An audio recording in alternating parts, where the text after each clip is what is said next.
Eu sei que parece clickbait, mas não é. Nesse vídeo eu vou mostrar para você como eu construí a minha carreira sem saber programação. E eu não sei programar até hoje e já estou há mais de 11 anos no mundo dos dados. E também vou passar para você uma case real de um processo complexo, com tomada de decisão, automação, machine learning, que eu desenvolvi com zero linha de código. Beleza? Então se liga nesse vídeo.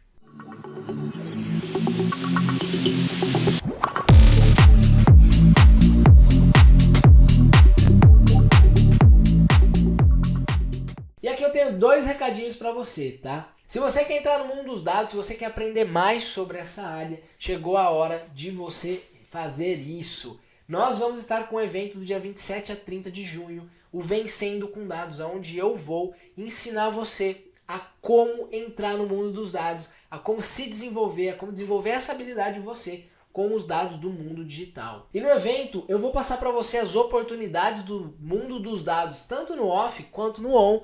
Vou passar para você o como você pode desenvolver um processo usando o Tag Manager para configurar o Google GA4 e também como desenvolver um dashboard para análise da sua jornada de captura de lead. Então se liga nesse evento, vai ser muito fera e vai acontecer entre os dias 27 a 30, Vencendo com Dados, então se inscreve aqui. E o segundo ponto é, esse vídeo não tem o intuito de passar a mensagem que nenhum cientista de dados precisa parar de programar. Tá? Mesmo porque nós temos duas situações que é o quê? A primeira, existem empresas muito grandes que precisam de pessoas que saibam programar porque eles precisam de algo muito específico.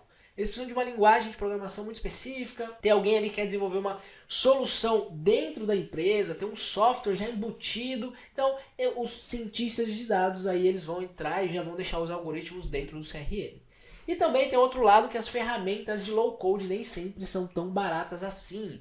Então, talvez você tenha aí, nem todos os profissionais, conseguindo aplicar em alto nível, né, uma ferramenta low code. Então aí eles vão para o desenvolvimento do código mesmo. Então, o tempo de desenvolvimento é um pouco maior, mas ele é um pouco mais barato. Então, são esses dois pontos. Então, espero que eu não atinja ninguém fique com o ego ferido de eu falar aqui que a gente não precisa programar, beleza? Mas realmente não precisa. Eu fui cara, confesso pra você que eu conheci poucos profissionais que fizeram coisas do tamanho que eu fiz e nenhum deles fazia low code. Então acho que eu tenho algumas propriedades para falar isso e eu vou passar para vocês aqui o modelo e como que eu entrei nessa jornada, beleza? Então se liga aí. Primeiro, né, como que eu me transformei em um cara dos dados, né, sem saber programar? Eu entrei no mundo dos dados em 2010, aonde eu fui fazer uma entrevista para ser projetista de AutoCAD numa construtora, que eu fazia uns freela de AutoCAD. E aí eu fui lá, mas o chefe não tava e acabou que eu fiz uma entrevista no departamento comercial. O cara achou que eu era descolado, perguntou se eu sabia fazer Excel, fiz um teste na hora e legal, tinha o mínimo e passei. Lá nesse departamento eu praticamente transformava dados físicos, eu lia projetos em dados da planilha e validava com o edital. Era bem chato, bem denso, mas eu adorava aquilo e eu extraía dados, calculava e entendia se fazia coerência ou não. Depois disso, eu trabalhei 4 anos nesse mundo da construção civil, saí daí, fui para cobrança, recuperação de crédito, né, uma área do mercado financeiro, onde eu entrei como analista de MAS Júnior e lá foi interessante, porque o trabalho era basicamente extrair um relatório do CRM, fazer algumas fórmulas, tratar aquilo e colar numa apresentação aonde os tomadores de decisão iam tomar alguma ação. E é legal porque eram poucos relatórios mesmo em Excel, porque as bases eram pesadas e muitos em PowerPoint, então todo dia eu atualizava PowerPoint. Muito louco, faz, sei lá, 8 anos, mas legal, isso foi muito bom. Por quê? 2 pontos. Primeiro, muitos dos outros profissionais sabiam programar em VBA, que é a linguagem onde você faz macro dentro do Excel. Eu não sabia. E aí eu fazia o quê? Eu ia lá em gravar e eu ia clicando, eu ia dando comandos igual eu queria e aquilo lá ele se transformava em código. O Excel tem essa função. Eu ia copiando aquele trecho do código e colando, então eu ia fazendo isso. Eu quero um Ctrl para baixo, gravar, Ctrl para baixo, parar, pego aquela linha, colo no meu código. Eu quero um Ctrl para direita, mesma coisa. Quero um procurar tal coisa, pegava aquela linha de código e clicava lá. Então eu ia fazendo esse processo de executando, analisando, copiando o código e colando. Então eu não aprendi a programar e desenvolvi macros muito massa, que cara, eu praticamente já não atualizava mais relatório, só extraía e eu rodava uma planilha que ela ia abrindo outras, rodando, salvando, printando, enfim, muito legal. E não programei nada. E aí, depois disso, trabalhei um certo tempo, aí foi quando eu entrei em uma outra empresa e me deparei com um processo de extração de dados sem ser no CRM, onde eu aprendi a consulta de SQL. Consulta de SQL, ela não é uma linguagem de programação, é uma linguagem de consulta, então, né, tudo bem, talvez aí você fala, mas você programa, você sabe código, tudo bem, vai, vamos dizer que linguagem de programação eu não sei, mas linguagem de consulta eu sei. Então, ok, mas é muito básico, porque a galera ficava impressionada. Por eu ser muito leigo nessa técnica de programar, eu tinha dificuldade de entender como que se fazia fórmula, relação dentro do banco de dados. Então a galera começou a me ver como o select asterisco from, ou seja, eu ia lá e extraía a tabela inteira e salvava no meu computador, tá? Então eu extraía uma amostra, salvava em Excel mesmo e começava a trabalhar. Só que aí eu comecei a me deparar com um problema de volume de dados e foi quando eu descobri uma ferramenta chamada Alteryx. O Alteryx é uma ferramenta que o slogan dela principal é prepare, combine e repita. Porque ela permite que você se conecte em muitas fontes de dados, em grandes volumes de dados e crie tudo isso arrastando e colando. Eu vou até mostrar aqui a ferramenta já para vocês. Mas ela me permitiu o quê? Sem saber programar, ela tinha uma conexão com o SQL, então eu conectei ela ao SQL e eu extraía lá. Então não tinha mais volume de linha, não tinha mais esse limite do Excel, não tinha mais limite de processamento, porque ela é muito otimizada. Então eu comecei a usar o Alteryx para praticamente tudo.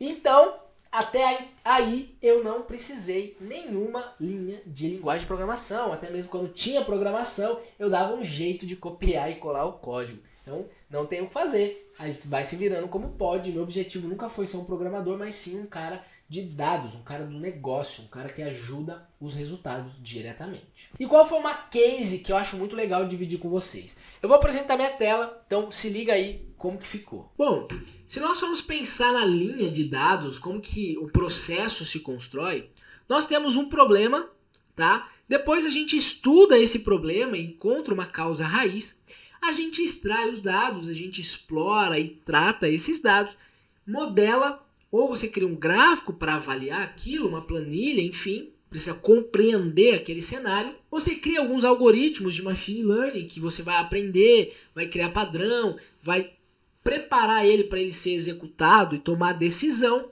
E também você vai depois testar esse modelo e aí quando você validar, tiver coerente, você põe em linha de produção. Tá? Eu coloquei aqui dados de dimensão porque nesse momento da causa raiz você pensa, cara, o que é o problema disso daqui? É como se você estivesse olhando para uma edificação, né? Você pensa aí numa edificação.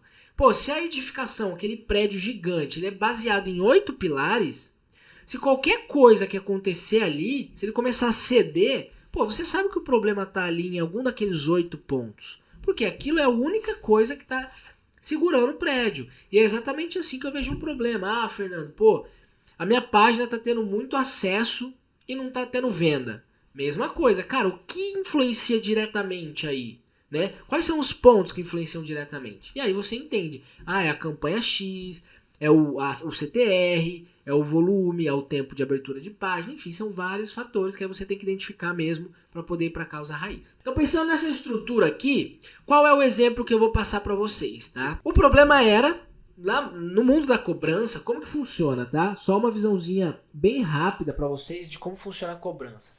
Os bancos, vamos dizer assim que o Itaú tem, sei lá, 20 milhões de clientes devendo. Ele pega esses 20 milhões, separa em várias partes e manda para várias assessorias, tá? Então, diferente da venda, que a gente trabalha olhando o mundo, pescando no mundo, nós temos uma base de cliente fixa que a gente tem que atuar nela. E por que eu digo isso? O problema foi, apenas 30% da nossa base de clientes, que tinha 1,2 milhões de CPF, estava sendo trabalhada, tá? Então, tipo assim, cara, como assim vocês têm 1,2 milhões de contratos, só trabalha 30% disso, né? Pô, 360 mil é muito pouco, né? Então o banco questionou a gente, tá? E aí, só para tangibilizar o cenário, né?